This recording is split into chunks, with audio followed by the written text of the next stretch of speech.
Hello, everybody. Welcome back to Sober Stories. Wow, I am so goddamn excited to welcome, first off, my dear friend and colleague and co-host of the podcast, Louisas, but more celebrated version of her is DJ Louisa, singer, songwriter, and co-founder of the label RA, professionally known and often referred to as the Queen of French Techno. Her first album is out. The Practice of Freedom. It's a timely title and a record in which she explores feminism and BDSM with love.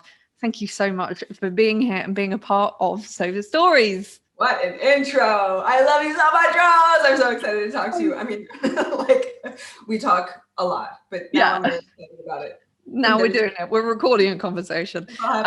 It's so great to have you here. So how are you doing today, Lou? I'm having a good day. I've been feeling my feelings, which is fun and exciting. And yeah, it's been, as we kind of discussed briefly before we started recording, the sun has come out in Paris and it is such a game changer for my mental health. Because this is Sober Stories, I'll preface the fact that I got sober May 1st, 2006, and then was almost immediately they schlepped me, they catapulted me from New York to Los Angeles.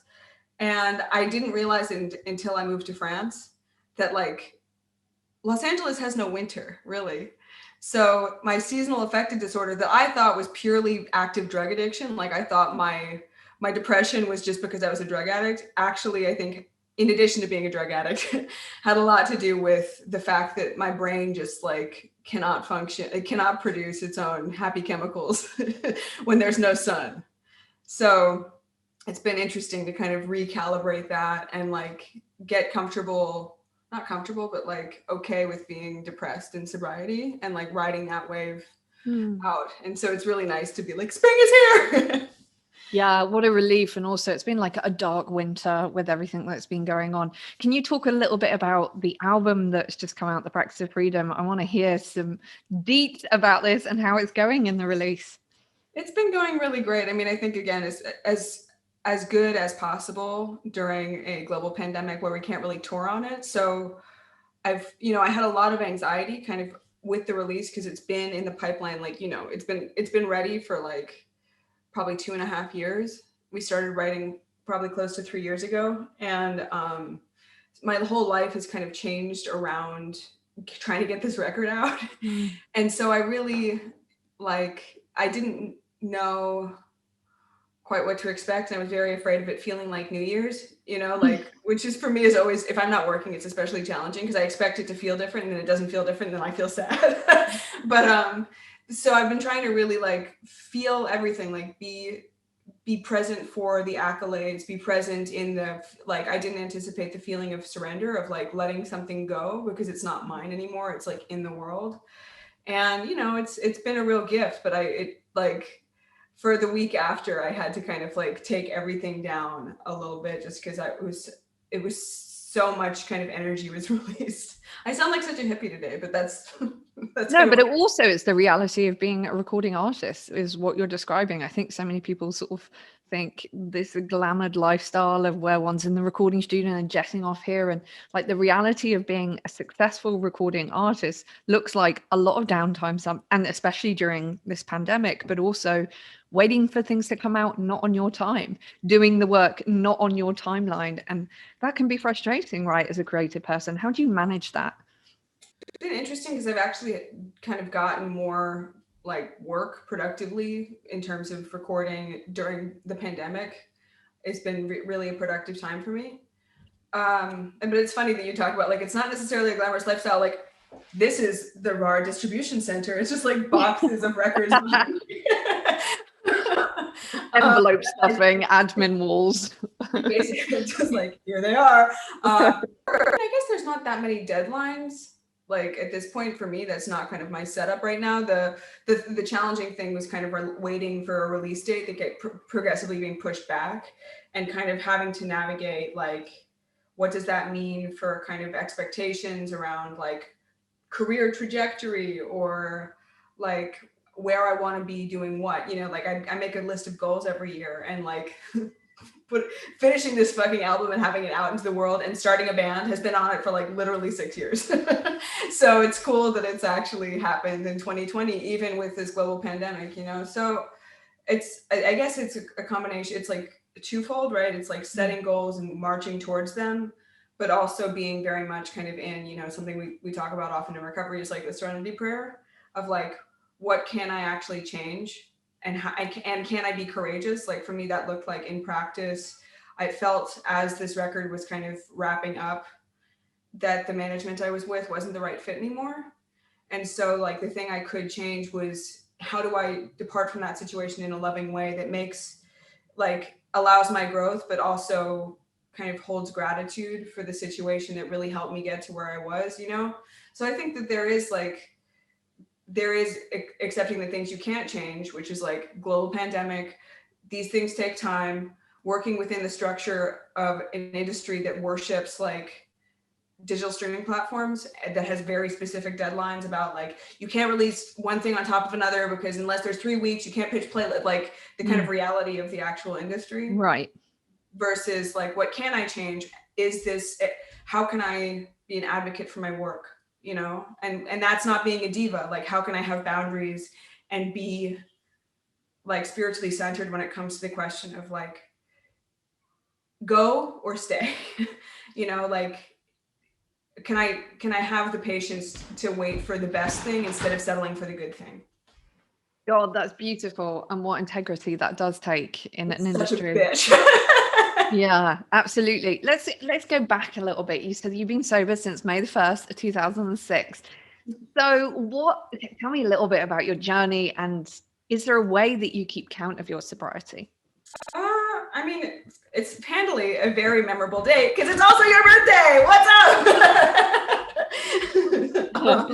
Yes, it's true. Rose's birthday is my sobriety date because she's a gift to us all. I mean, for me, I'm sober within 12 step, and we make a big deal out of birthdays, and especially like I got sober in Los Angeles, where like sometimes for different cities or different communities have different ways of celebrating recovery time. But in LA, there's like a birthday meeting. Like what happens at a birthday meeting? Everybody sings happy birthday to you. And then you get a cake that like everybody who's celebrating on that day, because will, you know, say kind of express gratitude to who helped them that year or how they get to stay sober. Like people will give you a cake. And they do it like once a week there, and some you know, some fellowships it's just like once a month, or like the last Sunday of the month. And LA is like, we love birthdays. Yes, celebrate.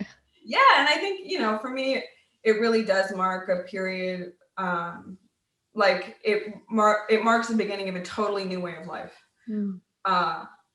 And like kind of it felt like being kind of plunged into the deep end of a totally unknown world from, you know, kind of the rock bottom of my addiction. So for me, it's a really important day, because my ego does not want a new sobriety date, you know, but B, because like, I do think it's something very much worth celebrating. You know, it's like, I'm so grateful for this life, and that marks the day that it started. That's phenomenal. Also, congratulations. Thank you. A handy counter for me is called 12-Step Companion, not to break anonymity, but it includes the basic text of a certain fellowship of recovering alcoholics, and also has a beautiful sobriety calculator. So as of today, I've been sober for 5,448 days. That's a lot of days. That is a lot of days. Congratulations. So can you tell us a little bit about that rock bottom moment when you knew you had to change, or it had to happen? I feel like my using career was pretty short, and I was a cocaine addict. And I am a recovered cocaine addict. Let me rephrase that. And what that looked like in practice was that, like, what it looked like, the outsides were, I was starting to suffer physical consequences. Like my memory was getting really bad. I couldn't I'm quite verbose and I try and be eloquent, and my ability to think and talk and write was starting to kind of crumble. Like my mom told me I couldn't put together a full sentence. Speaking of parents, they had taken away my keys to their house because I was no longer trustworthy. I couldn't maintain a faithful relationship because I kept cheating on people. Like I would like cheat my way into the next relationship.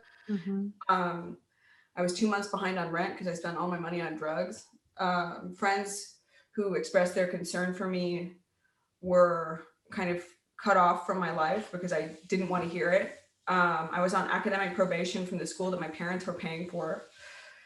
And all the stuff that I had kind of been excited about, like I was interning with a designer who I was really excited about. That I stopped showing up for that. I stopped showing up for school. I stopped showing up for my job, ironically, at the Vice store.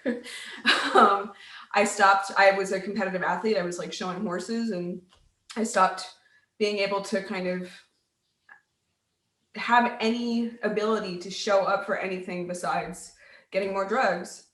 And I hated myself for it. And I thought that it was like me making bad decisions. You know, I thought that like I saw other people like, you know, kind of party recreationally and figure it out. Like it was like a phase, but my phase, like my pendulum wasn't swinging back in the way it should have swung. It just kept kind of going. And it was getting scary. And so I remember my parents had found my drugs and then had drug tested me because they were convinced something was up because I was just kind of falling apart. And I was getting really mad at them whenever they would kind of question me about it. And, you know, my mom has a lot of addiction on her side of the family, so she kind of knew what to look for.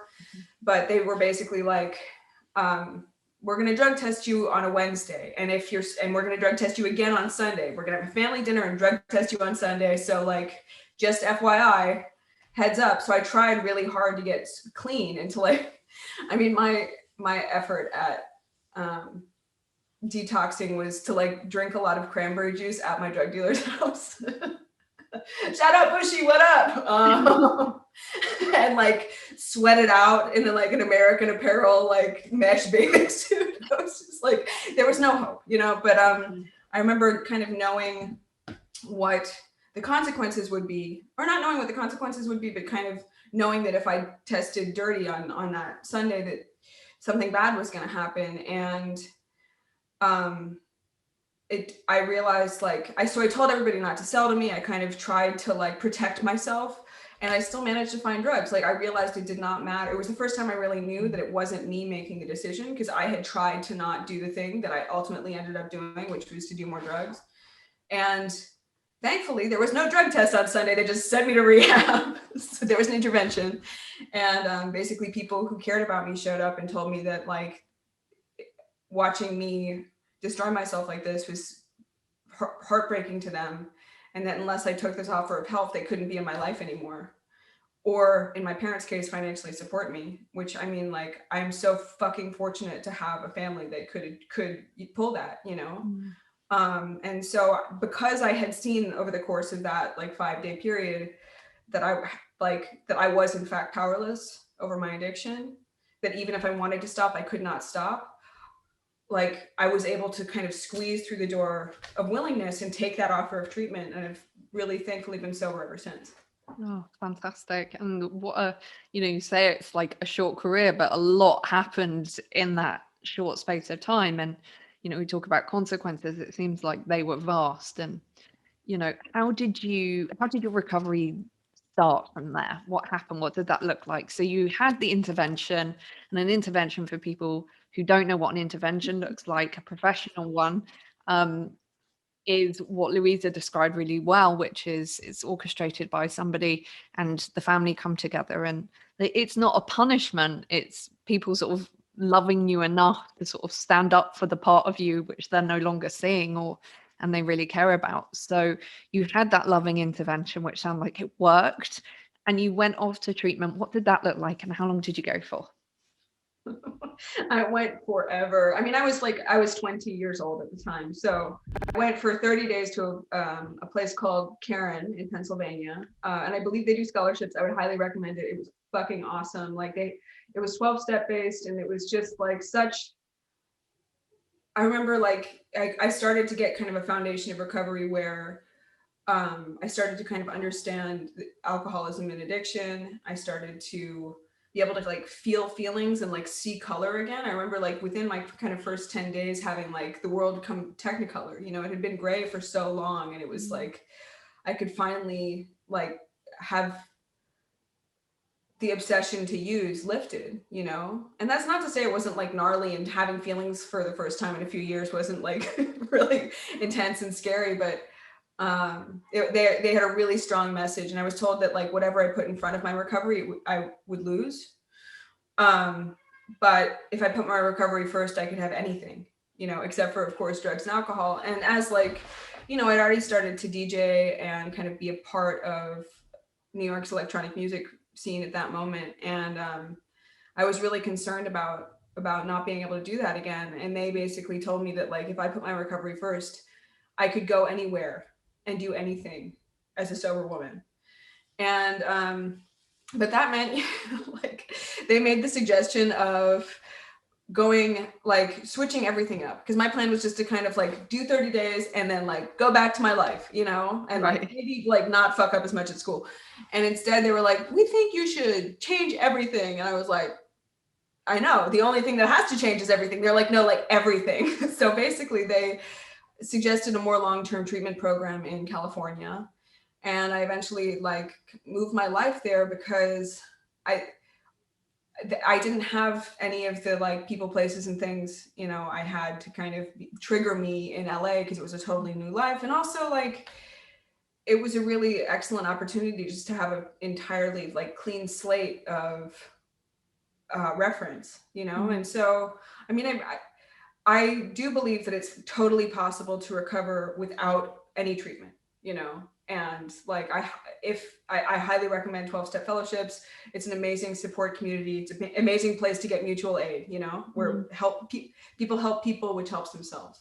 But yeah, it was a real blessing at that point, because like it allowed me to the time and space and freedom to focus on getting well, so that when I did eventually kind of matriculate back into the world, I had a lot more tools and a lot more kind of distance from my active addiction, and was able to really like have an awesome new experience in being a young sober person having a fucking great time. Wow, that's so inspirational. And then how did you go from there, like having that space with your addiction and then kind of your journey back into your creativity? What did that look like? Was it exciting? Was it terrifying? Was it familiar? Was it something you were raring to get back into, or was there some hesitation as you plunged back in? I mean, I really, really, really, really wanted to kind of jump back in. And again, like a lot of people around me were like, yo, fucking chill. Like you have, you know, 90 days sober. You're a like pretty gnarly cocaine addict. Can you please like be patient with this? You know, so not only in terms of the kind of social aspects of being part of nightlife and being a DJ, because at that point I had not started producing music yet. But something that it was important to remember also was that there is this thing called post-acute withdrawal syndrome, PAWS, right? And especially if you've been doing drugs or alcohol for a long time and your kind of brain and body has adjusted to a state of being in kind of an imbalance chemically, when you take those chemicals away, everything feels discombobulated. I remember it took like a long time to like feel like I could be confident in my writing again, or to be able to focus, or to be able to be like not totally spastic and like kind of tripping over my feet like a puppy, like just like it took me a long time to kind of get back in my body and get back in my mind and be able to make stuff that kind of came from a heart space, because I'd been doing those things fucked up for so long, you know. So it was that took a while, but if this gives anybody hope, like it took a while, but everything came back stronger than ever, you know, like, and I didn't have to rely on chemicals to be able to create, you know, which I think is really important to say. Super important. And also why we're doing sober stories is, you know, we want to give light to, often people think that sobriety looks a certain way or recovery can look a certain way, and you know, that's clearly not what's happening in your life. And you've been a big advocate for me, you know, in my recovery when I suddenly came in, and I was like, oh, I was determined to still go out. And thankfully you always put me on a guest list. So I could suddenly, I actually got better. I had to stop queuing. I could stop queuing. It's important. I love like being like your rave sponsor. That's my favorite. Like that's my gift. The gift that keeps on giving. Like it's so nice to be able to kind of bring people with me on this journey, you know, and have fun as sober people together in the like the most sordid places on earth. Yeah, and you have for so many of the people in our community, you know. I mean, people just light up, and I've seen it going out with people who've just got like a month or something. You're going out all together, and we're like, is this possible? What are we doing? This feels dangerous. Like their skin's on fire, and like you're behind the decks, and like we're all in the crowd, and we're all kind of like holding each other and taking care of each other, and you know, going to the bar together, and you know, getting to be in life is what this is really about, isn't it? Yeah, totally. And again, like that's it, that really helps me with my recovery, you know, to like have a job to do, you know, to have a purpose in staying sober. Like it's not for me so much at this point, although it's been such a gift. Like this whole life is a gift, but to get to pass it on and to like watch people as they like are able to have that first, you know, sober clubbing experience, or you know, play their first sober set. It's just like it's unbelievable what a wonderful experience that is. Like my heart, I want to cry. Yeah, it's really special. Thank God that you came here to Paris. Woo!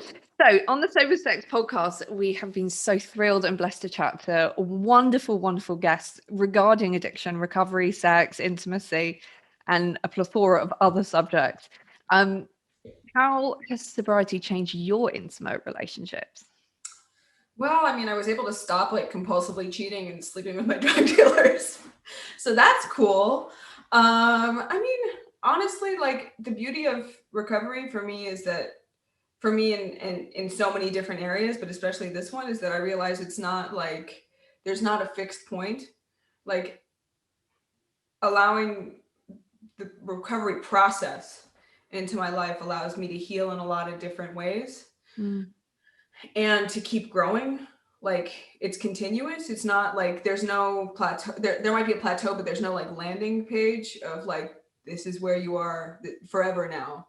And I think that's like the fact that I feel like my intimate life has evolved a lot within sobriety. You know, like I kind of discovered my sexuality as like a kinky person at like 10 years sober because of another sober person. You know, like I think that there's so much, you know, because for me recovery is a spiritual thing. You know, it's based in my relationship with a higher power. And like if you're listening to this and you're just like, what the fuck, don't worry, it doesn't have to be too religious. For me it's definitely like that relationship is a real thing. And to find out that I didn't have to be kind of a Puritan or a nun in order to have that power, like love me and like love through me in sobriety, and in like the kind of full spectrum of my evolving sexuality. Like that was really fucking rad. Cause I thought for a long time that it had to look a certain way and kind of be a little tight and like prude in order to be acceptable to God. And it's like, nah, nah, don't worry. And it's so beautiful that like the album which you have out now, The Practice of Freedom, is almost like a vessel for that work that you've done in a way. Yeah, it feels like in a big way, the album itself is like a log of that experience, that awakening in that area. Yeah. And look, a butt. A butt in latex. Always an important backdrop. What measures do you think need to be put in place to avoid tragedies such as the loss of Tim Berglund in 2008? And how can we continue to raise awareness for drug and alcohol misuse, especially for the younger generation? I mean, that's a really good question. I mean, it's interesting because I think that both policy and kind of social attitudes towards drinking and using are really different globally. Like I know that America, both in the like judicial system in terms of giving rehab as an alternative to jail time, for example. Like that's really exciting. Or Portugal, you know, which is super big on kind of rehabilitation measures, versus France, which is like alcohol. You mean wine? No, wine's not an alcohol. Like there's so many like radio ads that are like, limit your drinking to 2 glasses of wine a day and not every day, which is like, that's like 4 times a day on the radio. Anyway, it's true. So I think that it, like, as an American based in France, I think that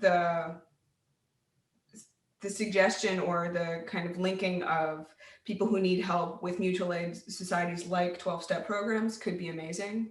You know, just because there's an existing kind of network of people who have experience in this, willing to help other people who need people who have experience in this. Right. Globally, I think the US has a really, really great system with music cares and NARAS. The Grammy Foundation has put together in terms of having money set aside to get recording artists medical help, including and especially with mental health care and addiction treatment, which is like incredible, you know. And if we can do similar things with, you know, for example, we were talking to SACEM, which is the French kind of rights collection society.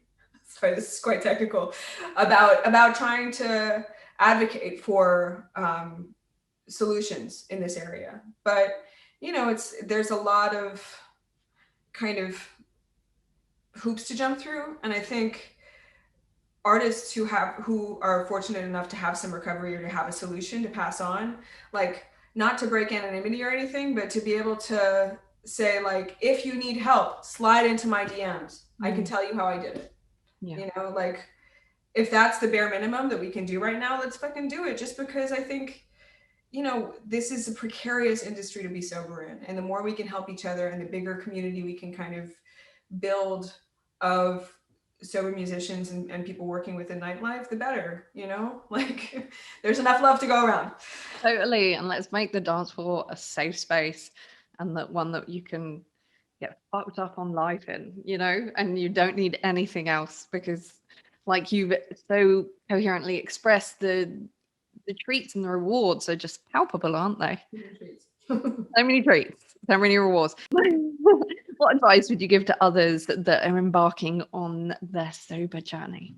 If I had gotten what I thought I wanted, I would have been selling myself short, you know. And it sounds like cheesy, like, don't quit before the miracle, but like, it's possible, you know. It's possible to do this work sober and to have a really incredible, fulfilling life and to be of service to other people. You know, I thought I was ultimately a bad person and a piece of shit because of the way I behaved in my active addiction. And like, I can use that experience to benefit others. And it has made my life so fucking beautiful. Like, I don't think I would get to have this privileged position of like having anybody care about my music unless my recovery was kind of the center of everything I was doing, you know, whether I say that or not. So yeah, like, if you are struggling, there is a life beyond that is in fact fucking awesome. Check it out. Amazing. And yeah, I love that if you had got what you thought you wanted, like how limited our perspective and our view for life is when we come in. Please, a sandy futon that I can sleep on. All I would like is for my kids not to be stolen. Like, we would set our goals really low, and now I mean, you know, and you too, we have these lives which kind of look around sometimes, I'm like, how did I get here? How did this happen? This was not the plan, but thank God I didn't make the plan back then, and I just did the next right thing, because had I not, I would have sold myself short, just like you said. Yeah, nice. One word to describe your sober life. That's sick.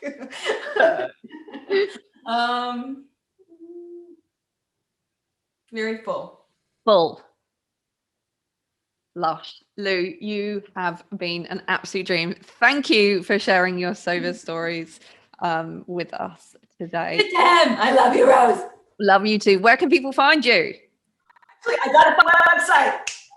Thank you, BMG. It's Louisahhh.com, Louisahhh.com, and it has all my socials on it. Check it out. Buy the record, The Practice of Freedom. Practice of freedom, because that indeed is what this is. Yeah, fuck. Erase that. I mean, you can keep it in. I don't care. It's full, but it's also, I would describe my sober journey, my sober life, free. It's fucking like so much freedom. Boom, on brand. Love it. Thank you for being part of this. I love you. I love you.